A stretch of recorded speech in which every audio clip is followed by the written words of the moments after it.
Sosyal Portföy Hoş geldiniz. Hoş geldiniz.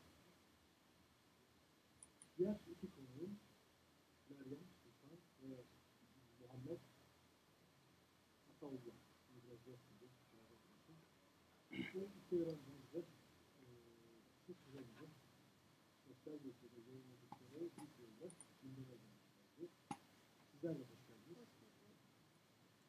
Evet, Doğu Türkistan'da uzun süredir bu toplama kampları gündemde ve sürekli biz Kırım Haber Ajansı olarak bunu dile getirmeye çalışıyoruz. Türk medyasına da bunu duyurmaya çalışıyoruz. Biz elimizden geldiğince bunu duyurmaya, bu zulmü duyurmaya devam edeceğiz. İsterseniz önce öğrenci arkadaşlarımızdan başlayalım. Çünkü onların aileleri şu an toplama kamplarında. Meryem, senle başlayalım. Senin annen bildiğim kadarıyla toplama kampında. O süreci bize anlatabilir misin? Nasıl oldu? Sen nasıl öğrendin? Haber alabiliyor musun? Bir buradan başlayalım. Annem toplama kampında. Hala haber alamıyorum. Onu nasıl öğrendim? Şu şekilde oldu. Ben 2017 yılının başından itibaren ailemle irtibatım kesildi. Bağlantım kesildi. İrtibat kuramadım. Yani aradığım zaman onların telefonları evet. kapalı mıydı? Cep telefonları aradığım zaman servis dışı ya da işte farklı sinyaller geliyordu. Farklı aradığınız şeyler. kişiye ulaşılamıyor. Evet, ulaşılamıyor. Evet. Annemle ulaşamadım ya da telefon hiç açılmadı. Hiç açılmadı ve bir gün Mart ayında, 2017 yılı Mart ayında annem telefonu açtı. Ancak telefonu 2018 Mart. 2017 Mart. Telefonu açtı ancak telefonu bir Çinli bayan konuşuyordu. Evet. Ve benim kanımca o Çinli bayan polisti. Hı hı. O benimle konuştu. Dalga geçerek benimle konuştu. Ondan sonra ben konuşmaya çalıştıkça yalandan sesimi duymuyormuş gibi işte alo tarzında yani Çince şeyler söyledi. Ondan sonra ben telefonu kapattım. Sonra birkaç gün sonra tekrar aradığımda bundan sonra beni aramamam gerektiği söylendi bana. Aileden kimseyi aramamam gerektiği. Annem öyle söyledi. Evet, annem bana söyledi ki bundan sonra aileden baban, ben ve diğer bütün herkes, aileden kimseyi aramayacaksın. Biz sana haber vereceğiz. Öyle söyledi. Gerekçesini söylemedi. Ondan sonra ben tabii ki endişelendim. Çünkü diğer arkadaşlarımın da aynı durum içerisinde olduğunu biliyordum. Onlarla konuştuğumuz zaman herkesin ailesiyle bağlantı kurmakta bir problem yaşadığını biliyordum. O yüzden toplama kamplarının o sırada haberin o zaman toplama kampı olayını bilmiyordum. Yani toplama kampı diye bir kamp olduğunu ya da durumun işte şiddetini bilmiyordum. Hı. Ondan sonra ben aramaya devam ettim.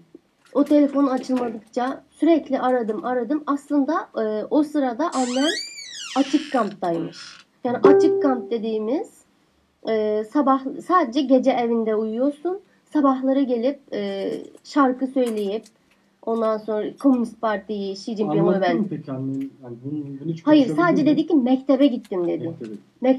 Ben mektebe gidiyorum. Mektep dedi. Evet, mektep dediği için. Hadislere atılırsa hastaneye gitti. Evet. Eğer yerlere toplama kamplarına olsa okula gitti gibi bir şeylerle anlatıyor. Yani toplama kamplarına gece ben aramakta ısrar ettim. Gece eve döndüğünde açtı telefonu ve dedi ki ben mektepteydim o yüzden açamadım dedi. O yüzden o zaman ben kavrayamadım. Yani o yüzden kendime de biraz kızgınım. Hı-hı. Kavrayamadım. Niye açmıyor acaba deyip ama onun nasıl bir durum içerisinde olduğunu onunla empati kurmaya çalıştım ama aramaya devam ettim. Sonra tekrar açılmadı. Bir gün gece yarısı aradım. Açtı. Dedi ki lütfen bundan sonra tekrar arama dedi ve bir kere daha aramadım. Cesaret edemedim. Ondan sonra bu mesafe uzadıkça yani birkaç aya kadar aramadım. Ondan sonra arkadaşlarım vasıtasıyla aramaya çalıştım. ben arayamıyorum. Yani oradaki arkadaşımla WeChat kullanan. Evet. WeChat üzerinden arkadaşımla konuştum. Sen annemi arar mısın? Ondan sonra aradı ve ulaşılamıyor dedi. Birkaç ay sonra tekrar arattırdım. O zaman servis dışı. Ondan sonra ben kendim aradım. Bu numara kullanılmamaktadır. Yani ne zamandan yanıtı. beri annenden haber alamıyorsun? Ve 2017 Aralık ayında arkadaşım vasıtasıyla WeChat üzerinden annemin 5-6 aydır toplama kampında olduğunu, yani 2017 Eylül ve Ekim muhtemelen bu sıralarda toplama kampına götürülmüş, kapalı kampa. Evet. Öyle olduğunu öğrendim. Ondan sonra yine aramaya çalıştım ama yok.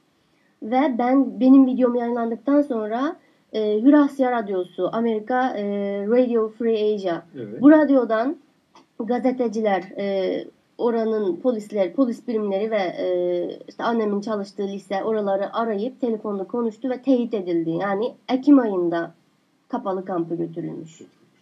Annenden başka kimse var mı ailenden? Benim Tamam. hiçbir yani haberim yok. Aslında Anneyi bilmiyorum. biliyorsun. Sadece annemi biliyorum Baba? çünkü bağlantı kesildiği için bilmiyorum. Peki Muhammed, senin ailenin durumu daha kötü bildiğim kadarıyla. Çünkü birden fazla kişi ailenden toplama kampında. Kimler alındı? Şimdi bildiğim kadarıyla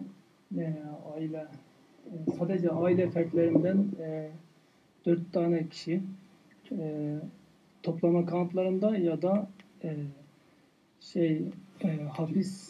hapiste bulunuyor. Ben 2016 Mayıs'ta Türkiye'ye geldim. 2016 Şubat'ta yaklaşık üniversiteye girdim. Ailemden ilk toplama kampına götürülen kişi benim en küçük kardeşimdi. O 2017 Mart ayında götürülmüştü. Evet. 2017 Mart. Evet, götürülmüştü. Ben bunu ailemle olan telefon konuşmalarından öğrenmiştim. Evet. Sonra 2017 Ağustos'a geldiğimizde bir diğer kardeşim, Erkek mi? erkek evet, Evet. bir diğer kardeşim götürüldü. O benim küçüğüm, sadece benim küçüğüm. Evet. Öbürü en küçüğüydü. İlk götürülen en küçüktü. Evet, evet. Senin bir küçüğün. Evet. Benim bir küçüğüm. O götürüldü. Böyle devam ediyordu. Yani annemle konuştuğumuzda annem ağlıyordu. Ben teselli etmeye çalışıyordum. Evet. Böyle devam etti.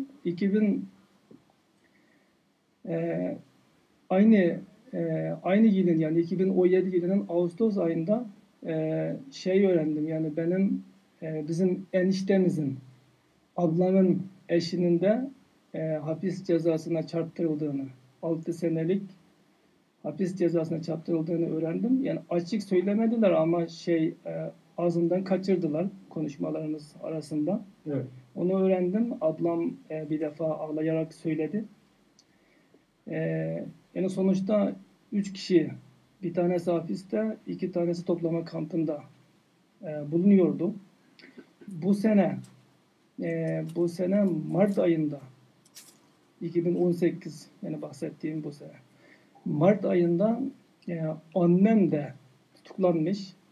Bunu önce kardeşlerim benden gizlemeye çalıştı. Sonra dayanamadı. Yani yaklaşık Nisan'da olan bir görüşmemizde, telefon konuşmamızda. Peki bu alınmaları sırasında bir gerekçe söyleniyor mu?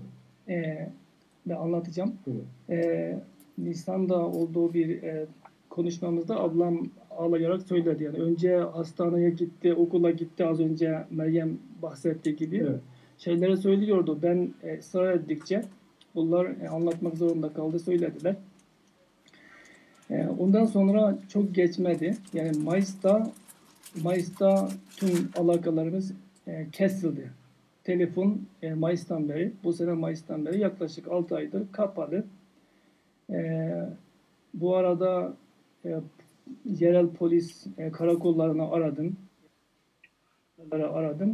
Onlar bazıları kaldırmadılar, bazıları reddettiler. Bilgi vermeyi reddettiler. Evet. Ama başka kardeşler ya da kardeş değil de başka arkadaşlar ya da komşuların evini aramaktan korkuyorum. Onları aramadım. Neden?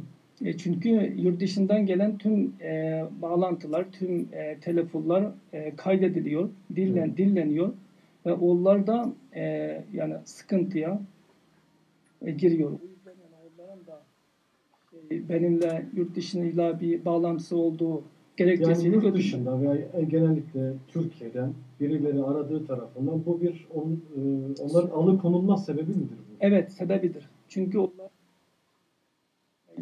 kendileri yayınladığı yönergeler de var.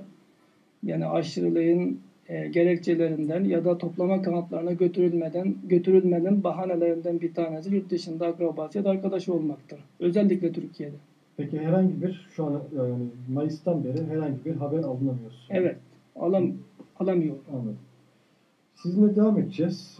İkbil Hoca ile bir devam edelim. Ben kısaca İkbil Kurban kimdir bir anlatmak isterim size. İkbil Kurban 17 Mart 1935 tarihinde Doğu Türkistan'ın Gulca şehrinde doğdu. Gulca'daki Tatar İlk Ortaokulu'nu ve Ahmet Can Kasım Lisesi 1952 yılında bitirip Urumçi'deki Şincan yani Doğu Türkistan Milletler Darülfünun'da tarih bölümüne girdi. Ağustos 1924 yılında Darülfünun'u bitirince o zamanlar Doğu Türkistan'da 4 yıllık üniversite yokmuş. Taşkar Öğretmen Okulu'na öğretmen olarak tayin edildi. Fakat İkbil Hoca'nın bundan sonra zorlu hayatı başlıyor. Şöyle, bir yıllık öğretmenlik yaşamından sonra 4 Kasım 1955 günü karşı devrimci suç damgasıyla hapse atılıyor. 15 aylık hapis yaşamından sonra 1957'de hapishaneden salı veriliyor. Ancak bu ilk hapse girişi değil. Çünkü hayat hikayesi böyle başlıyor. İkbil Hoca yaklaşık 24 yıl, ömrünün 24 yılını Çin hapishanelerinde ve toplama kamplarında geçiriyor. Bugünlerde Uygur Türkleri ise tek tek kamplara alınıyor. Şimdi İkbil Hoca'ya bu cezaevlerinin, bu kampların nasıl bir yer olduğunu sormak istiyorum. Bu kamplar nasıl bir yer? Şimdi Çin denildiğinde Çin devleti denildiğinde onun kampları, çalışma kampları, tek kişilik hapishanaları, toplantılar, bitmez tükenmez onların beyin yıkama toplantıları var. Beyin yıkama toplantıları. Onların polislerinin "Jinimadı peysenko"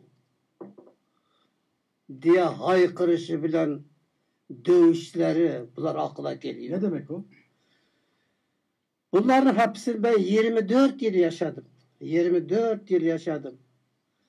Yani Çin'de insan hakları, insan değeri diyen bir kavram yok. Çin öyle memleket ki cezalar memleketi. Cezalar memleketi. Çin'in ben ekin alanlarında, maden kamplarında çalıştım. Zorla. İnsanı zorlayacak en önemli konu uyku ve ekmek. Uyku ve ekmek. Sabahın köründen saat 3'ten uyandırıyor. Akşam göz görmeme halinde saat 9'a kadar çalıştırıyor. Bunu yani olağanüstü bir açlık ile verilecek 300 gramlık ekmek ile doldurmuş gibi oluyorlar. 300 gramlık ekmek ve 4-5 saatlik uyku ile çalıştırıyor. Ölenler, çalışa durup yıkılıp düşüp ölenler, bunların sayısı meşhuldür. öldürmekle yaşamak istiyor Çin. Öldürmekle yaşamak istiyor. Yani ben mesela bir örnek vereyim. Ekin çalışma alanında çalışıyordum. Sabahın köründen başlandı. Uykusuzluk. Akşam saat 9 sularında dönüyoruz çalışma yerinden. Uyumuşum. Sabah kalktım, uykum açılgan, güneş çıkmış. Uy, nasıl bir uyku bu? O polislerin bağırmaları, çile, sunku diye bağırmaları, bunların hepsini duymamışım. Ölüm gibi bir uykuyu uyumuşum. Öldü mü zannettin? Ölüm gibi bir uykuyu uyumuşum. O birisi geldi, ya Ekli sana ne oldu, neredesin dedi. Baktım hiç kimse yok civarda. Hepsi çalışma yerine gitmiş. Bizim grup başkanı gelmiş. Kimse duymamış. Ekler uykun kandı mı diyor. Ya kanı bu saate kadar yukladıktan sonra kanmamış mı? Kandı. Yani insan sonunda ölüm gibi böyle uykulara mahkum kalıyor. Yani Çin uykudan bırakıyor, yemekten bırakıyor. Yani 300 gramlık Almanların Nazi kampından, Yahudilere yaptığı Nazi kampından bir farkı yok. Nazi kamplarından farkı yok o zaman. Almanların Yahudilere yaptığı. ben duymadım. Almanların Yahudilere yaptığı Nazi kampı gibi bir yer o zaman. Almanlar. Ha, Almanların Yahudilere yaptığı gibi kamp gibi. Onu ben bilmiyorum. Yani dünyada Almanların Yahudilere yaptığı zulüm şeklinde Türkiye'de söyleniyor. Yani Çin'in yaptığı zulümünü kimse yapamaz. Kimse yapamaz. Diyorum ki bütün zulümler hiçe bedel olsun da uykudan mahrum bırakıyor. Doyarak yemekten mahrum bırakıyor. İnsan bu iki önemli şeyden mahrum kalınca kendiliğinden ölüm istiyor. Kaşke ölsem de kurtulsam bu cihandan diye. Çin'in zulmü bu kadar seviyede, bu seviyede zulüm. Peki bu beyin yıkama onu nasıl yapıyor? Beyin yıkama toplantıları benim kanaatime göre dünyada sadece Çin'e özgü bir toplantı. Bu Stalin temizliği gibi aydın soykırımı bir hareketi. Toplantı 3 kişilik, 5 kişilik, 10 kişilik, 100 kişilik toplantılar oluyor. Orada şu söz söyleniyor. Kimin nasıl bir kusur yaptığını söyleyin. Herkes kendi kusurunu söylesin. Başkalarının kusurunu da söylesin. O zaman iyi bir insan olursunuz, kurtulursunuz, gidersiniz. Diyor. Eğer söylemeden kurtulma imkanı olsaydı öyle yapılabilirdi. Herkes söyleyerek bir şeylerini üstüne alıyor. Mesela benim suçum neydi 24 yıl içinde? Bunu söylesem belki işanmaz. Ben Darfur'unda üniversitedeyken Uygur tarihini öğrenmek istiyorum dedim. Bize yapılan tarih dersinde hep Çin tarihi. 5.000 yıllık tarihimiz var diye hep Çin tarihini söylüyor. Ya biz Uygurların tarihi yok mu? Bizim tarihimizden de ders verin. Ha, sen Uygur tarihini ne yapacaksın? Benim ilk suçum bu. İlk suçum bu. Uygur tarihi davasıyla ortaya çıktı diye üzerimde kara bulutlar yoğunlaştı. Ve ondan sonra ikinci suçum niye? 24 yıl yattığına göre bunlar yetmiyor. Yani ne bir suçlarım var. Ben Kaşgar'daki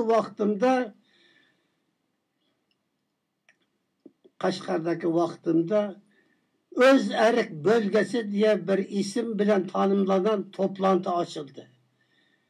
Şincan Özerik bölgesinin kuruluşu iyi mi kötü mü? Bu nasıl bir kuruluş? Bunu müzakere edin. Hı hı. Herkes kendi fikrini söylemek zorundamış. En sonunda ben söyledim. Şöyle dedim. Sizin bu Özerik bölgesi denilen şey aslında müstakillik davacılarının yüzüne vurulmuş bir tokat. Başka hiçbir ehemmiyeti yok bunun. Bunu söyledim. Evet. O vakta genç zamanım, yüreğim ezilmemiş, biraz diri zamanım. Civanlık Bunu da var. söyledikten sonra toplandı, kapatıldı ve arkasından beni Kaşgar'daydım o vakta. Kaşgar Darül Muallimindeydim. Evet. Hemen Hulca'ya gönderdi de. Hulca'ya göndermesinin sebebi nedir? Bunu bilemedim. Hulca'ya geldikten sonra aradan bir neçe ay geçti geçmedi. Bir gecesi kapı vuruldu. Açıversem 4 kişilik polis ekibi. İklil Kurban sen misin? Evet benim. Panturkist ve karşı devrimci olduğum için yakalandın diye beni bağlayıp başsaksı denilen hapishaneye götürdü. Bu benim ikinci büyük suçum. İkinci büyük suçum. En önemli suçumdan birisi de ben Şarkı Türkistan'dayken henüz çocukluk ve ilk gençlik yıllarını yaşarken Şarkı Türkistan Cumhuriyeti diye bir cumhuriyet kuruldu. Evet. Bu cumhuriyetin şahidi de oldum, bu cumhuriyetin oğlu da oldum. Cumhuriyet dönemini yaşayan biri olarak o zaman bizim aklımı işlenmiş bir milliyetçilik. Vatanımız Türkistan, ulusumuz Türk, ecdadımız Cengiz ve Timur. Bu gaye, bu söylentiler okulda hem o devlet düzeninde herkesin aklına işlendi. Bunu duyan o cumhuriyeti yaşayanların hepsi sonradan suçlu bulundu. Neden o cumhuriyeti yaşadın? Ya o cumhuriyeti ben elimle getirmedim ki. Oldu cumhuriyet. Neden bunu yaşadın? Bu soru ile karşı karşıya kaldım. Yani benim birinci suçum o cumhuriyeti yaşamak. Cumhuriyetin milli davalarından haberdar olmak. Ve sonradan Özerk bölgesine karşı fikir bayan kılmak. Uygur tarihini öğrenmek. Benim bütün suçum bu. Bundan dolayı bana ikinci defa 58. yılı, deminkisi 55. yılıydı. Evet. Yakalanmam 55. yılıydı. 52. defa 58. yıl 10. ayının 30. günü. Yani Evet. bundan tam 60 yıl önce deminki karşı devrimci Panturkist diyen suçun üstüne getirdiler. Yerli milliyetçi damgasını bastı. Bu yerli milliyetçi damgasını basılan insanlar o kadar çoktu ki Türk aydınlarının çoğu yerli milliyetçi oldu gitti. Kamplara götürüldü. Onun birisi benim. Onu yaşadım. Ben şu 4 suçtan dolayı 24 yıllık ömrüm 1955 1958 Bu birinci dönem. Bu bir. çalışma kamplarında kaldım, hapishanede kaldım. Böyle ömrüm geçti. Sonradan ne oldu? Mao Zedong öldü. Mao Zedong. Mao Zedong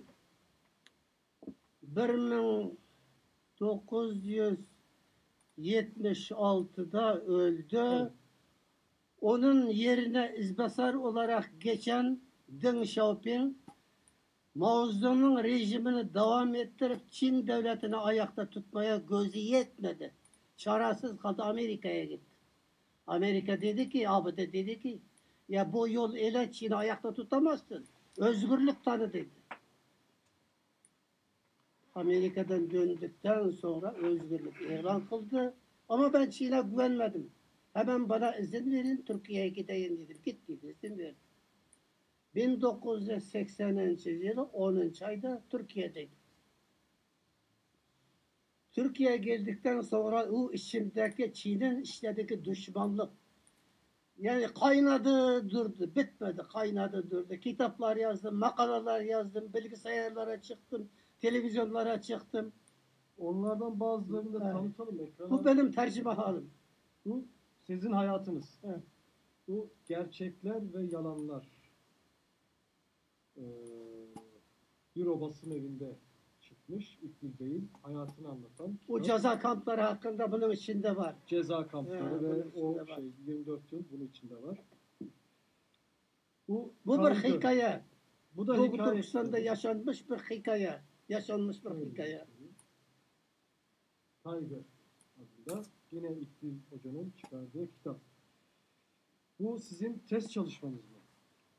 Şarkı Türkistan Cumhuriyeti. Yani, Benim yaşadığım Şarkı Türkistan Cumhuriyeti o. evet. İkbil Onun Hoca'nın, suçunu benden çıkardı.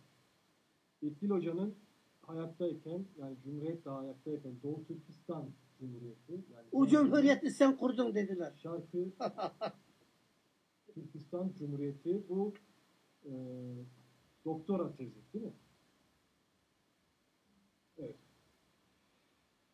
Bu Doğu Türkistan'da yaşanan bir İslam devri var. Hocalar devri diye Evet. bir İslam devri var. Bilhassa biz Şarkı Türkistanlıların çökmesinde rol oynamış bir din devleti kurdular. Ben o din devletini açığa çıkardım. Bize Çin'e mahkum eden devlet budur dedim. Bunu Bu da- hocalar devri diye basamayız diye tarih kurumundan Evet. özür diledi. O zaman ismini değiştirelim diye Doğu Evet. Türkistan için savaşta ismini değiştirdi. Kitaplarının içinde en ilmisi, en çarpıcısı bu. Evet. İkbil Hoca'nın dediği gibi en çarpıcı kitabım Doğu Türkistan için Savaş. Bu kitap Türk Tarih Kurumu tarafından basıldı. Ve Şu o sözü dönem de söyleyeyim sözün Buyurun. de ahırında. Buyurun. İslam ile aram pek iyi değil benim. o herkesin kendi tercihi. Benim iyi aram. Çünkü bunun ilmi konusunu ben işledim. Bu Bu Uygur sözlüğünü işledim. ne zaman çıktı bu? Uygur. Türkiye'de çıkardınız bunu. Bu 3 defa basıldı. 3 defa basıldı. Bu 3. baskısı herhalde. Bu da Uygurların gramerini de ben işledim. İkbil Hoca'nın Uygur dilinin, Uygur Türkçesinin sözlüğünü ve gramerini işlediği, yine bu da Türk Dil Kurumu tarafından yayınlanan kitap. Burada yazılmış bir hikaye var. Olmuş, yaşanmış hikaye. Fakat orada da bunun şahısları olduğu için ismin özgartıp bastırdım. Anladım. İsmin özgartıp bastırdım. Yani- Yaşayan konu. Şu kitapların hepsi yine Çin zulmünü anlatıyor. Ben tekrar arkadaşlara döneyim. Şimdi burada yaşanmış, daha önce kamplarda hayatının bir 24 yılını geçirmiş İkbil Hoca'nın anlattıkları var. İşte Çin'in zulüm konusunda, insana baskı kurma, zulmetme konusunda dünyada üstüne kurdu. Hatta Alman Nazi kampları bile yanında hiç kalır demeye getirdi. Şimdi bunları siz tabii başka yerlerden de duyuyorsunuz bu tip olduğunu. Şimdi bunları duyunca siz bu sosyal medyada videoları yayınladınız, sesinizi duyurmaya çalıştınız. Başka girişiminiz oldu mu? Mesela yani Türkiye Devleti'ne mesela başvurdunuz ya da öyle bir şey düşünüyor musunuz? Evet, ben önce sosyal medyada kendi adımla, kendi kimliğimle açıklamadan önce uluslararası basınlara gizli isimle röportaj vermiştim. Evet. İnsan hakları kuruluşlarına söylemiştim. Bir de Türkiye'nin Sayın Cumhurbaşkanı Recep Tayyip Erdoğan başta olmak üzere çeşitli siyasal partilerin liderlerine de mektup gönderdim. Evet. Bazılarını postadan gönderdim, bazılarını kendim bizzat gidip parti genel merkezlerine. Bu program için hazırlamış olduğumuz alt yazılar vardı. Onları kullanabilir miyiz? Çünkü izleyenlerimiz artıyor. Konuya hakim olmaları için ekleyebilir miyiz? Tamam. Parti genel merkezlerine gittim. Onlara bizzat kendi durumumu anlatan bir tane mektubumu, bölgede yaşanan durumlar hakkında insan hakları örgütleri ve akademik kuruluşlar tarafından yayınlanan raporları götürdüm, teslim ettim. Sizin oldu mu? Şu anlık yok ve Cumhurbaşkanlığı ve Dışişler Bakanlığı'ndan randevu almaya çalışıyoruz ve onun haricinde e, daha çok kişiye, yani Ankara'daki daha çok kişiye ulaşmak için Ankara'da fotoğraf sergisi Düzenlemeyi açmayı düşünüyoruz. planlıyoruz. Nasıl bir fotoğraf sergisi? Yani Biliyorsunuz caddelerde ya da metro yani fotoğraf altında sergisi nelerden oluşacak? fotoğraf sergisi, yani onun tam şeyini daha konuşmadık ama benim kanımca hapishaneye atılmış aydınlarımız. Onlar suçsuz çünkü. Ve Türkiye'de Türkiye'deki ailesi zarar görmüş öğrencilerin aile üyelerinin resimleri Evet. gibi. Peki Ben anlatayım. Şimdi buyurun. biz düşündük. Ben Valiliğe gittim. Büyükşehir Belediyesi'ne de gittim. Onlar yani önce başvurmamız gerektiğini söylediler. Ankara'nın şey mi? Ankara. Ha, evet. Başvurmam gerektiğini söylediler. Daha yani başvurmadım. Yani fotoğraf sergisi dediğimiz biz özellikle kampları gündeme taşımayı düşündük. Çünkü insanların aklında hep Nazi toplama kampları var. İnsanlar şöyle düşünüyor, yani böyle bir olay, Nazi toplama kampları olayı bir kez daha olmayacak. Evet. Yani tarihe geçti, gömüldü, tekrar yaşanmayacak diye düşünüyordum. Ama maalesef yaşandı. Madem olurken onu insanların bilmesi lazım.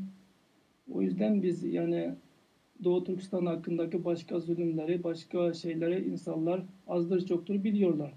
Evet. Bir de işin siyasal boyutu da olduğu için propaganda gibi de görebiliyorlar. O yüzden biz insanlık suçu olan yani 21. asrın toplama kamplarını insanlara ne yapsak daha iyi anlatabiliriz diye düşünerek böyle şeyler Şimdi yapmayı da Türkiye'de tabii şöyle bir durum var. Ne zaman aslında Doğu Türkistan, yani özellikle Türk milliyetçilerin aklından çıkmıyor. Her zaman aklında. Ama genel olarak baktığımızda Doğu Türkistan Türkiye'de genelde Ramazan ayında her zaman gündeme gelir. Çünkü oruç tutmaları yasaklanır Uygur Türklerin ve sürekli bu tekrardır. Yani yılda bir ay Doğu Türkistan için bir dikkat olur. Yani bir, ne bileyim, oradaki insanlar bizim soydaşımız, din kardeşimiz. Ama mesela Kudüs'e gösterilen önem Doğu Türkistan'a gösterilmiyor. Tabii biz de bir Türk milliyetçisi olarak ben bundan rahatsızım açıkçası. Ve ne yapabiliriz de oradaki hassasiyeti daha üst seviyeye çıkarabiliriz. İşte bu yayını yapma sebeplerimizden biri de bu. Yani bu yayında da kalmayacak bizim yaptıklarımız. Zaten Kırma Haber Ajansı'nda da birçok haber yapıyoruz. Mesela toplama kamplarını bir Çinli araştırmacı neydi adı? Wang. Adrian Zenz mi? Unuttum. İşte Wang, soy ismi Wang Zhang bir şey. Wang Zhang işte. O 51 tane toplama kampını tespit ettiydi. Hemen o İngilizce yazdığını hemen Türkçe'ye çevirip bunu duyurduk. Ne bileyim yani. Şavincan mı? Kanada'daki Bir Çinli. hukuk öğrencisi. Çinli gazeteci. Araştırmacı da. Araştırmacı. Yani Evet, mesela onu araştırmacı. duyurmaya çalıştık. Öğrenci. Daha sonra tabii bu hani bizim ne kadar etkimiz olmuştur onu tabii biz yaptık demek için anlatmıyorum. Daha sonra işte BBC'de ve diğer Türk medyasında da bazı kampların şeyleri çıktı. Ve halen daha bu kamplar çıkıyor. Ve yani kamp dediğimiz zaman bu Almanya'daki Nazi kampından çok farklı yerlerden bahsetmiyoruz. Belki sadece teknolojik olarak biraz daha gelişmişinden bahsediyoruz. Evet, belki içinde şöyle bir şey sabır söylemem yapmıyorlar gerekiyor. öyle. Yani bu çok acil bir konu. evet. Bunun aslında en çok bunun konuşulması gerekiyor. Buyurun. Nazi kamplarındaki insanlara karşı yapılan şiddetin türünden bir tanesi biyolojik deneyler olabilir. Yani Evet. ben bunu kendi gözümle görmediğim için söyleyemem ama bunun üzerine araştırma yapanlar var ve onun içinden birkaç hafta falan oldu. Birkaç hafta önce bir kişi Nazi kampından bırakıldıktan sonra hayatını kaybetti. Ve onun şurasında aslında Varsa fotoğrafı. fotoğrafı şu an benim yanımda yok ama şuradan şurada bir yara. Boğazın Evet. boynunda. Tam şurasında bir yara şeklinde. Sapsağlam insan, yani girmeden önce sapsağlam bir sağlam bir erkek. Evet. Çıktığında konuşamıyor. Sadece yatıyor, burasında bir yara. Evet. Ondan sonra bu aynı yara, yani aynı iki tane kıza oluyor. Onlarda Küçük da kızlar, görülüyor. onlarda da aynı şekilde. Bunlar belli ilaçların etkisiyle ya da belli bir Kobay deneyin olarak etkisinde kullanıyorlar. olabilir diye düşünüyorum. Onun dışında organlar. Yani oradaki insanların DNA örnekleri alınıyor. Kanı alınıyor. Kan şeyi toplanıyor. Kan örnekleri ve DNA örnekleri toplanıyor. Bunlara da dikkat çekmesi gerekiyor aslında dünyanın. Böyle aslında orada DNA ya da başka kan örnekleri gibi şeyler herkes de alınıyor. Evet. Sadece Uygur değil, belki de başka milletlerden Tam bu toplama kampları Doğu Türkistan'daki toplama kampları. Buna benzer. Zaten havaalanında onun resimleri de açıklandı. Havaalanının bir koridorda organ taşıma koridoru yazılıyordu. Öyle bir yazı vardı. Yani oradaki insanların organlarının Çinlilere ve yurt dışındaki insanlara satıldığı, Yani bir nevi organ mafyacılığı yok. evet, öyle satıldığı da vardır. evet şu an, öyle şeyler vardı yani sıradan insanların hepsinin şimdi örnek vererek söyleyebilirim yani benim de onların elinde benim de kan örneklerim şeylerimiz var çünkü biz pasaport almak için şey vermek zorunda bir de tüm insanlardan böyle DNA gibi şeyleri topluyordu. Yani bu sadece toplama kampına ait bir şey değil, yani Anladım. özel bir şey değil. Ama toplama kampı hakkındaki haberler son zamanlarda çok Sizin var mı mesela şunu yapıyorlar, bunu yapıyorlar diye bildiğiniz? yani bizim şöyle İşkencedir, Oradan domuz çıkan eti yedirme şeyi, evet, böyle domuz eti yediriyorlar. derken şöyle bir şey söylemek gerek. Kemikleri yaptırma, reddetme, ondan sonra namaz Hı kıldırmıyorlar, hı. oruç tutturmuyorlar zaten. Aslında Şarap içki içiriyorlar. domuz eti yememek bütün dünyadaki Müslümanlara ve domuz etine alışmamış bazı toplumlara özel bir şeydir. Yani domuz eti yememek panhelalizm yapmak değil. Ama Çinlilere göre domuz eti yememek, onların yediğini yememek panhelalizmdir. Bu insanları sen panhelalizmcisin. Mesela daha önceden Pantürk, aynı ikili kurban beyefendiyi Pantürkist olarak adlandırıp hapishaneye götürülmesi gibi, onun öyle götürülmesi gibi şu anda insanları götürebilmek için belli bir tanımı değil, anlatı, belli bir anlatı, kendi anlatı oluşturup iddia. Onun bir tanesi de panhelalizm. Panhelalizm nedir? Yani Çinlilere göre. Aslında dünyada panhelalizm diye bir şey yok. Evet. Ve Çinlilere göre var. Onun içeriği şu şekilde. Çinlilerin tükettiğini tüketmemek. Evet. Ayrıştırmak. Bu helal, bu haram olarak şeklinde ayrıştıran herkes panhelalizmcidir ve onlar toplama kampına ve hapishaneye götürülüyor. Bu da böyle. Biz iki çeşit söyleyebiliriz yani. Biri bir öğrenci olarak kendimizde bir mağdur olarak kendi ailemizden duyduklarımızı ve yaşadıklarımızı anlatabiliriz. Onu anlattığımızda yani az önce bahsettiğim gibi benim 6 aydır ailemle olan ilişkim kesilmiş. Evet. Ondan önceki durum anlattığım gibi. 2 kardeşim, annem ve eniştem. Evet.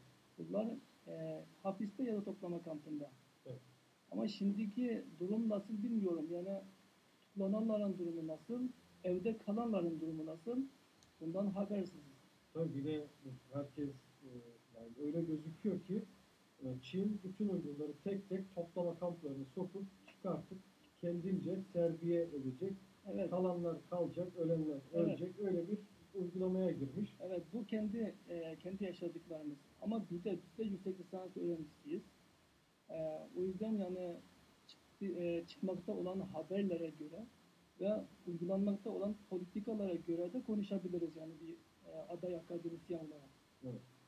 O yönden baktığımızda şimdi az önce Meryem bahsettiği gibi şeyler çok küçük bir şeyler. Yani domuz eti yemek, namaz kıldırmamak gibi şeyler. Ya burada Türkiye'de toplumun hassasiyeti daha Evet. çok onları Evet, ilgilendirdiği evet. için. Yani Çok küçük bir şeyler. Çünkü bir milleti yok ediyorlar. evet, çünkü orada tam bir soykırım diyebileceğimiz şey var. Çünkü Ya soykırımı uygulamanın farklı bir yolunu Evet, şu an evet. Yolu, Direkt yani öldürmüyorlar. panellerden domuz Biraz eti onlardan onlar. sokuyorlar, sabun yapıyorlar Evet, ama evet. bu şekilde yapıyorlar. Evet, mesela şimdi tutuklananların içerisinde profesörler var.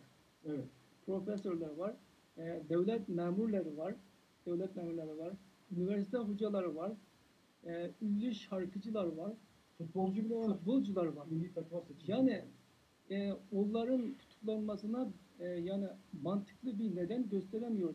Çünkü eğitim vereceğiz derse onlar eğitilmiş insanlar. Yani profesörü neye eğitim? Evet, yani ABD'de eğitim almış, Türkiye'de eğitim almış insanlar. Onlara oradaki kamptaki hocalar ne kadar eğitim verebilir ki? Evet. Evet, oradaki polisleri onlar eğitmesi lazım aslında. Evet. Değil mi? Doğru. Bir de eğer bunlar aşırı dinci derse, yani terörist derse o zaman onların içerisinde namaz kılmayan, Komünist Parti Evet. üyesi olan, yani bizim şimdi Türkiye'de liberal dediğimiz insanlar da var. Evet. Liberal, sosyal. Liberal, sosyal ya da solcu diyebiliriz insanlar da var. Yani bir Uygur toplumu sadece hep muhafazakar, Yani Çin hep dindar bir toplum değil ki. solcu, sağcı, milliyetçi, ne bileyim, komünist bir ayrım yapmıyor. Evet, Onun için Uygur, Türk olmak evet, yeter. Uygur olmak, Türk olmak, en önemlisi toprağın sahibi olmak, onların götürülmesi, toplama kampı tutulması için yeterli yani. Peki siz şimdi bu çağrıyı yaptınız sosyal medyada, sesinizi duyurmak için bir çabanız oldu. Bundan endişe duydunuz mu? Yani başımıza şu gelebilir bizim de, Türkiye'de sınır dışı edilebilir, ne bileyim yani. Aslında düşündüm. 2017 Aralık ayında annemin kampa götürüldüğünü, yani 5-6 aydır kampta olduğunu bilip de şu an Ekim ayındayız. Ekim'e kadar susuyorsam bunun kendi kendimle savaştım. Bu durumla yüzleşmem gerekiyordu. Psikolojik olarak kendimi hazırladım. Ondan sonra ve bir hanımefendinin toplama kampından ölüsü çıktı, cesedi. Orada şehit edilmiş ve onu gördükten sonra düşündüm ki yani benim annem olabilir ve illa da annemin öldüğünü öğrendikten sonra mı sesimi çıkarmam gerekiyor diye kendi kendime sordum ve eğer ben onun içinde olsaydım annemin benim için her şey yapabileceğini düşündüm. O yüzden öyle Yani bir göze aldık. evet, göze aldım ve ben bir öğrenciyim ve hiçbir şey yapamıyorum. Hiçbir şey yapamadığıma göre ne yapacağım? İşte bu durumu bildirip insanlardan yardım isteyeceğim. Peki Çin Büyükelçiliği veya konsolosluğu sizle ilgili bir şikayeti falan düşünüyorsunuz? Şimdiye kadar hiçbir şahıs benimle ulaşmadı. Bana ulaşmadı. Evet, ben önce iki kardeşim orada tutukluyken annemle irtibat geçebiliyordum. Evet. Ve annemi teselli etmeye çalışıyordum. Yani Çin devletimiz diyordum çünkü telefonlar dinlemiyor. Devletimiz Tabii ona uygun şekilde konuşuyoruz. evet. Onlar da uygun şekilde Evet, cevap evet, vermeye çalışıyor. evet. Devletimiz bize kötülük yapmıyor. O veriyor. Bundan siz yani sakin olun, bırakacaklar diyordum. Ve annem yani dayanamasa da onu teselli etmeye çalışıyordum. Ama uluslararası basınlarda verilen haberleri ben duyduğum için, Evet. gördüğüm için ama çok üzülüyordum. Geceleri uyuyamıyordum, gündüzleri doğru düzgün çalışamıyordum. Dayanıyordum bir de. Yani Okuyamadım. annem soracağım. Gözüm yetmiyor. Annem evde olduğu için, babam olduğu için, başka kardeşler de olduğu için oğulların da tehlikeye girmemesi için tutuyordum. Ya kendimi kandırıyordum bir şekilde. Tutuyordum. Ne zaman karar verdin? Yani ta 2018 Mayıs'a kadar diyebilirim. Yani Mayıs'ta annem tutuklandı, öğrendim. Ona evle olan, ailemle olan tüm bağlantım da kesildi. Bir de Çin polisleri mesaj gönderip tehdit etmeye başladı. Kime? Beni dön diyor. Yani Çin'den mesaj atıyor. Evet, evet. Dön diyor, ailenle konuşmak istemiyor musun? Onları görmek istemiyor musun diye başladı. Durum bu noktaya geldiğinde ben artık yani susmamın gerektiğini düşündüm. Yani Türkiye'den yani sınır dışı edilmek ya da Türk devletinin bir müdahalesinden bir şey yani düşünmedim. Çünkü yani Türk devletine inanıyorum. Türk devleti mazluma sahip çıktı. Evet. Buna inancımız. Evet, Bizim tam. Türk devletine inanıyorum, Türk halkına inanıyorum. Yani en azından sınır dışı gibi bir şey yani söz konusu olamaz diye düşünüyorum. Gerçi taşıdığım Çin pasaportu olsa da bu konuda eminim.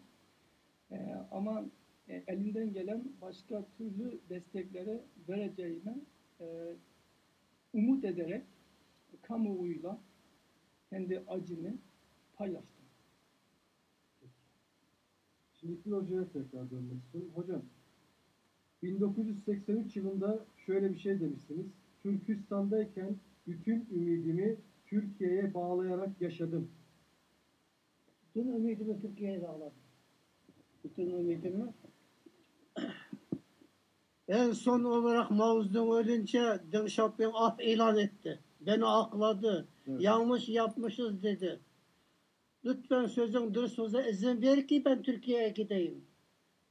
Ya gitme, burada yaşa, burası da özgürlük yok. Senin özgürlüğüne gerek yok. Türkiye'ye gideceğim. Türkiye'yi ben ilk gençlik yıllarından başlayarak Türkiye'nin adını yaşadım. İlk gençlik anlarından başlayarak. O zaman söylediğim söz bu. Türkiye'ye gideceğim. Çünkü bunların bana pan-Türkist damgasını basmasına haklıydı.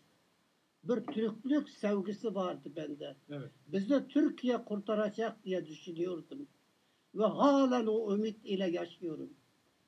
Geldikten bu yana bütün yazılarım çok çıktı benim bilgisayarlarda. Ondan çok kitaplar yazdım. Türk Birliği, yaşasın Türk Birliği. Türk Birliği için ben hazır, canım hazırdır. Ben böyle yaşadım bütün ömrüm boyunca. Bana Türk Birliği lazım. Bunlara da dama söyledim. Biz kurtulacağız. Çünkü haklıyız. Biz ayrı bir ulusuz. Vatanımız var, devletimiz var. Şu anda nerede bizim devletimiz? Nerede bizim vatanımız? Ben pan-Türkistim, bunu sakrarlayım. Peki bugün bu zulme karşı, Efendim? bu zulme karşı, Çin'in bugünkü bu zulmüne karşı ne yapılabilir? Çin'e karşı. Evet. Ne yapmalım? Demin bu arkadaşlara da söyledim. Bilim yolunu bırakmayın dedim. Çin'i bilim yoluyla yıkacağız dedim. Bunlara da söyledim. Bilim lazım bize. Bilim yoluyla yıkacağız. Yani Çin düşünmüyor ki dur bu bir ayrı millet, ayrı devlet kurmuş. Uzun tarihe sahip bir ulus nasıl yok olabilir? Mümkün değil. Yok atamaz bizi. Biz yaşıyoruz. Bunun için çalışıyorum ben. Bunun için yazıyorum. Bunun için söylüyorum. Türkiye bugün ne yapması lazım? Türkiye bugün ne yapması lazım mesela? Şimdi Türkiye'nin siyaseti, Türkiye'nin bugünkü takip ettiği yol benim düşünceme aykırı. Ben Erdoğan'ı tasdiklemiyorum. Erdoğan diyor ki ben Türk'üm ama Türkçü değilim diyor. Nasıl söz bu? Biz Türk'üz, Türkçüyüz. Bunun için savaşacağız. Bunun için savaşacağız. Ve bunun için Erdoğan beni cezalıyor mu? Ben hazırım. Cezalasın. O Çin'in kesmediği boynumunu Erdoğan kessin. Ben Türk'üm, Türkçüyüm. Pan-Türkistim ben. Sizin ne beklentiniz var peki Türkiye'den? Öncelikle biz bir öğrenciyiz. Öncelikle biz bir öğrenciyiz. O yüzden biz Türkiye'nin iç siyasetlerine, partiler arasında bir şeylere girmek istemiyoruz. Bu bizim işimiz değil. Aynı şey bizim Kırım Tatarları için de geçerli. Yani biz hiçbir siyasete haberlerimizde de Evet. dokunmuyoruz çünkü Kırım Tatar davası partiler üstü bir davadır. Aynen. Aynı şekilde Uygur Türklerinin bugün yaşadıklarına yine partiler üstü dava olması gerekir ve o seviyede tutulması. Yani bir tarafa yanaşması Evet. doğru olmaz bence. Evet, evet. Bir de biz yani Doğu Türkistan davasındaki bir önemli kişilerde değiliz. Biz sadece öğrenciyiz. Evet. Mağduruz. Yani ailemiz tutuklu bulunduğu için. Ben hassasiyetli için istiyorum. Sadece dava Evet. Evet. Evet. Onun için biz ortaya çıkmaya, ses çıkartmaya mecbur kaldık. O yüzden biz yani en azından kendi elimizden gelebileni yapalım. Gerisini elinden gelecekler yapsın diye düşünüyoruz. Yani yetkililer, devletinin yetkilileri ya da tüm İslam devletinin, Türk devletlerinin yetkilileri, hatta tüm insanlık, kendi elinden geleni yaparsa, yani vicdanı rahat olur. En azından biz de yani elimizden geleni yaptıktan sonra vicdanımız rahatlamaya başladı. Peki yavaş yavaş ona doğru gelelim. Yani son sözlerinizi daha eklemek istediğiniz bir şey varsa benim sormak. Ben şöyle bir şey söylemek istiyorum. Bu çok acil. Türkiye Cumhuriyeti içerisinde yaşayan üniversiteli lisans ya da lisansüstü öğrencileri olarak birkaç bin öğrenci vardır. Bu öğrenciler Uygur Türklerinden. Bu öğrenciler artık Doğu Türkistan'a dönemeyeceklerdir. Çünkü dönen arkadaşlarımızın hepsi hapishanede ya da toplama kampındadır. Hiçbir haber yok. Dolayısıyla buradaki öğrencilerin birkaç yolu vardır. Ya Türkiye Cumhuriyeti'de kalıp burada yetişerek buranın vatandaşı olup bu ülke için hizmet etmek ya da Avrupa, Kanada, Amerika gibi ülkelere gidip işte herkes kendi kaderini işte bir yere sarılmak zorunda herkes. Çünkü bunlar öğrenci. Buraya sadece eğitim amaçlı geliyorlar ve benim gibi, onun gibi. Bu öğrenciler özellikle lisansını orada tamamlayıp gelen öğrenciler İngilizce biliyor. Türkçe, burada oldukları için Türkçe biliyor. Onun haricinde Çince biliyor. Ve onun haricinde birkaç dil bilen arkadaşlar da var. Bunlar biz mülteci değiliz. Ya da bir yerden, bir şeyden kaçıp ya da biriyle savaşıp ya da yasa dışı bir işe karışıp ondan sonra buraya dilenmek için ya da buraya beni kurtarın deyip sığınmak için gelmedik. Biz eğitim, onun dediği gibi akademik çalışmalar yapan akademisyen adayları ya da işte bu ülke için hizmet edebilecek insanlarız. Ve bize sahip çıkılması gerekiyor. Bunun biz hükümete ve bu devlete güveniyoruz. Ben güveniyorum. Yani benim güvenim tam, sahip çıkılacağına inanıyorum. Çünkü bugüne kadar bir sürü Uygur Türklerine ve diğer Türk topluluklarına sahip çıkılmış ve bize sahip çıkacaklarına inanıyorum. Biz de öyle ümit ediyoruz. Arzumuz o yolda. Bu arada izleyicilerimize bir çağrıda bulunmak istiyorum. Eğer şimdi bir yandan da yayını buradan izliyorum. Sorularınızı da görüyorum. Yani daha doğrusu soru göremedim. Çünkü çok az bir bölüm yedim. Konuklarınızda sorusu olan izleyiciniz varsa soruyu Facebook yani bu yayını izlediğiniz yerden yazabilirsiniz. Ben buradan takip etmeye çalışıyorum. Senin etkilemek istediğin bir şey var mı? Benim söyleyecek çok şeyler var tabii. Çünkü 2 senedir sustum. Şimdi söylemeye başladım. Ben tüm Türk dünyasının, İslam dünyasının bizim için bu kadar susmasına çok üzülüyorum. Az önce abimiz söylediği gibi bizde Türkiye başta olmak üzere tüm Türk dünyasından umut bekleyen insanlardanız. Özellikle ben yani kendim küçük olmama rağmen 1991'de Orta Asya Cumhuriyetleri bağımsızlığını kazandığında çok mutlu olmuştum.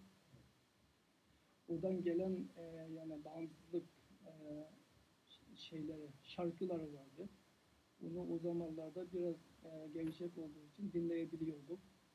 Onu dinlerken bizde sanki onlar biz bağımsız olduk gibi yani mutlu oluyorduk. İslam dünyasının acısını da hep paylaştık, hep yaşadık. Yani Filistin için, Arakan için ya da Suriye için hep dua ettik, hep elimizden geleni yaptık. Biz öğrenciyiz ama buradaki sivil toplum kuruluşlarımızın yaptıklarını biliyoruz yani. Suriye için ses çıkarttığını biliyoruz. Filistin için seslendiğini biliyoruz.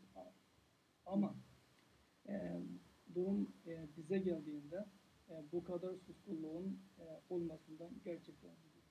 Peki siz kendinizde bir eksiklik görüyor musunuz bunun olmamasını? Yani biz şunu eksik yapıyoruz, ondan dolayı bize bu kadar önem verilmiyor veya destek olunmuyor diye düşündüğünüz bir şey var.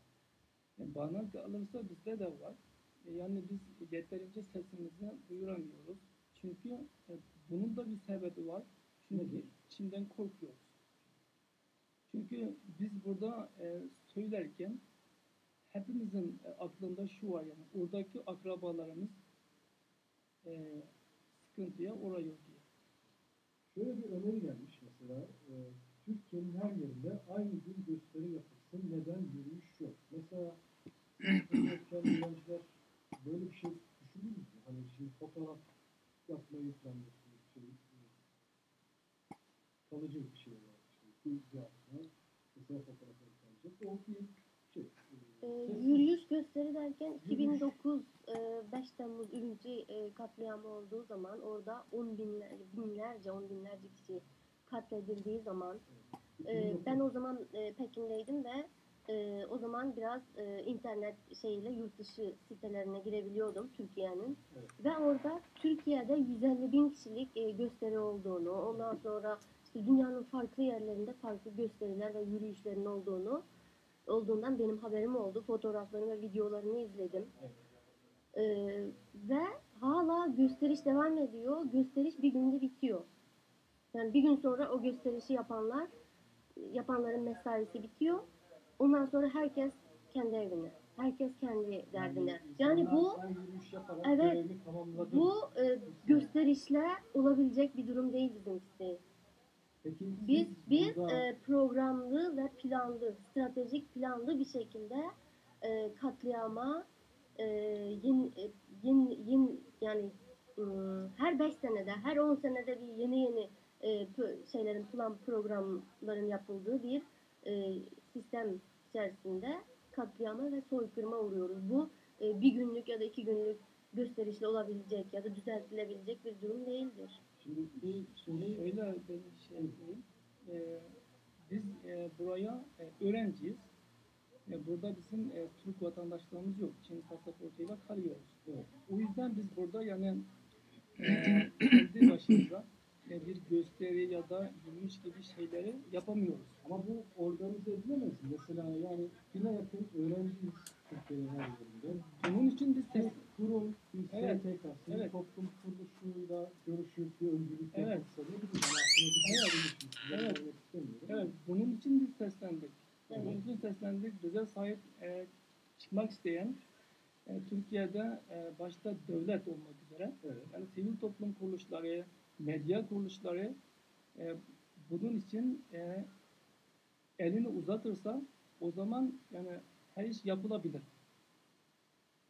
En azından öyle bir şey olsaydı dediğiniz gibi, öyle bir gösteri gibi şeyler olsaydı bizim halkımız, bizim toplumumuz için en azından bir teselli olurdu yani. Mesela Ummu Önce Aklı demiş ki başka bölümleri Avrupa'da konsolosluklara yürüyüş yapılamaz.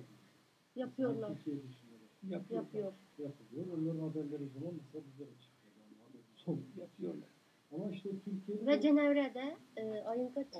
6 Kasım'da da 6 Kasım'da Cenevre'de büyük bir buluşma var. Bütün dünyadaki pasaportu olan işte gidip gelebilen bütün Uygurlar Cenevre'de toplanıyorlar ve buna diğer insanlar da katılabilir. Cenevre'de, İsviçre'de, Cenevre'de 6 Kasım'da Uygurlar büyük bir yürüyüş yapmak istiyor. Buna sadece Uygur Türkleri değil, bayrağını kapan bütün Kürt, Türkiye, Azerbaycan ve diğer Türk Cumhuriyetlerinden vatandaşların da katılmasında fayda var. Ne kadar çok kalabalık olursa o kadar iyi olur. Bir soru daha var. Evet, az önce sivil toplum kuruluşlarıyla sıcak temas kurduğunuz. Orada böyle bir başvurunuz oldu mu? Yani bize öncülük edin, burada yürüyüş düzenliyoruz gibi bir şeyiniz oldu mu? İşin açıkçası şu ana kadar Başka arkadaşlarınızın oldu mu böyle bir şey? hayır benim hiç olmadı. Hem ben şu ana kadar hiçbir yürüyüşe katılmadım. Şimdilik biz bizim buradaki sivil toplum kuruluşlarımız Türkiye'nin sivil toplum kuruluşlarıyla işbirliği içerisinde onlar düzenliyorlar. Ama biz şahsen kendimiz böyle bir girişimde bulunmadık. Yok, yani şahsen olmaz zaten. Evet. STK'nın olursa. İkli Hocam, son sözün ne olur program için? Evet, neyi anlatmak istersiniz? Eksik, şunu da anlatayım dediğim. Almanların Yahudilere yaptığını, Çinlilerin Uygurlara yaptığına benzetilebilir mi? Evet. Şeklinde soru sordunuz. Keşke o yazımı getirse miydi? Hitler haklıdır. Hitler haklıdır. Hocam, Hitler'in yayını topa yaptıklarını tutturacağım. abartarak Alman düşmanlığını Oruslarıyla Çin'den başladı. Hitler hakkında bir yazı yazdım. Hitler zamana muhtaçtır. Belli bir zamandan sonra Hitler aklanacak. Ve dünyanın en büyük lideri olacaktır. Hitler haklıdır. Hitler Yahudilere hiçbir şey yapmadı. Bunun hepsi uydurma. Orus uydurması, Çin uydurması, komünistlerin uydurması. Komünistler tutunabilmek için yalan söylemeye çok usta. Peki kamplarda kim vardı? Kamplardakiler kimdi peki? Ha? Kamplardakiler kimdi peki o zaman? Nazi kamplarındakiler. Yani benim dediğim anlaşılmadı mı? Tamam peki. Bu Uygur Yani ben o yazıyı size göndereyim. Tamam. Ben gazetelerde yalan ettim. Hitler'in haklılığını savundum. Yani yalan söyleyen komünistlere ölüm dedim. Ruslara, Çinlilere ölüm dedim.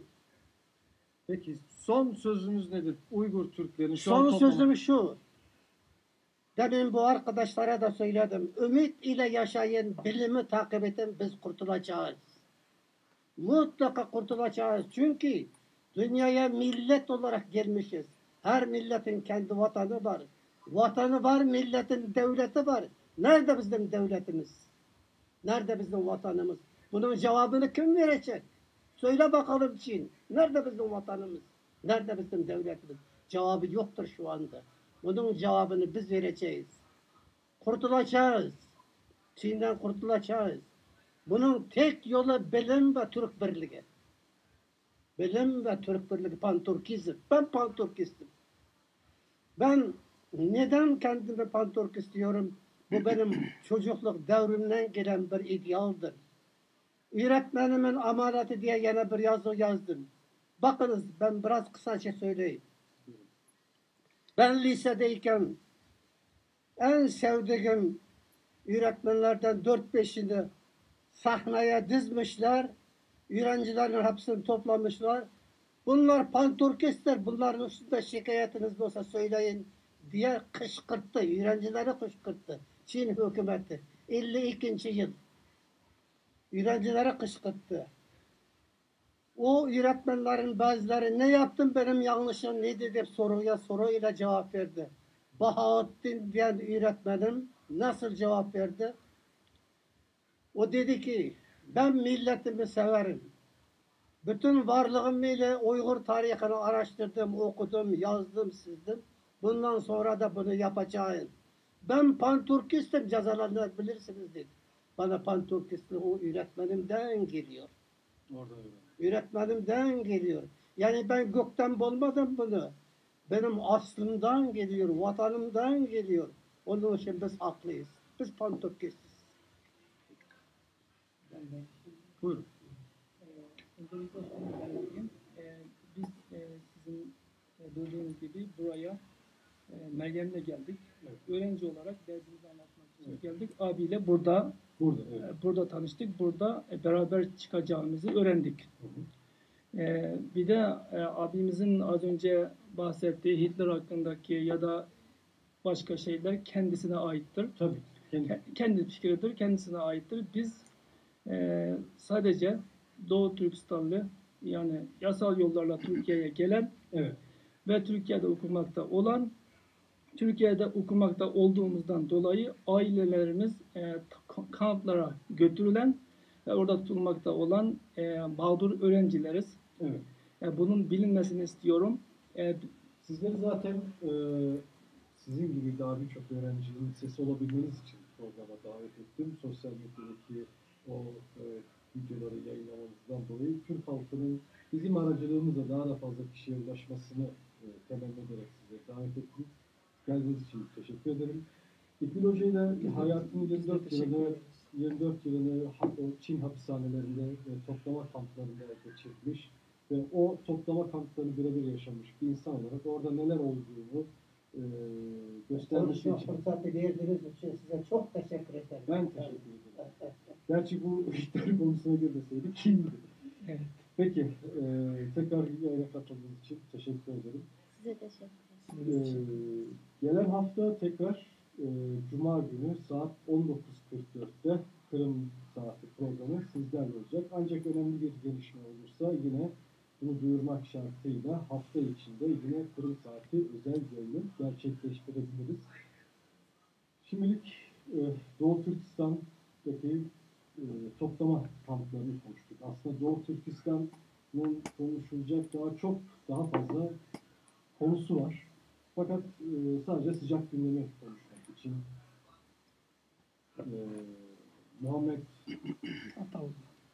Ataullah, Meryem Sultan ve İklim Kurban Hoca'yı programımızda ağırladık.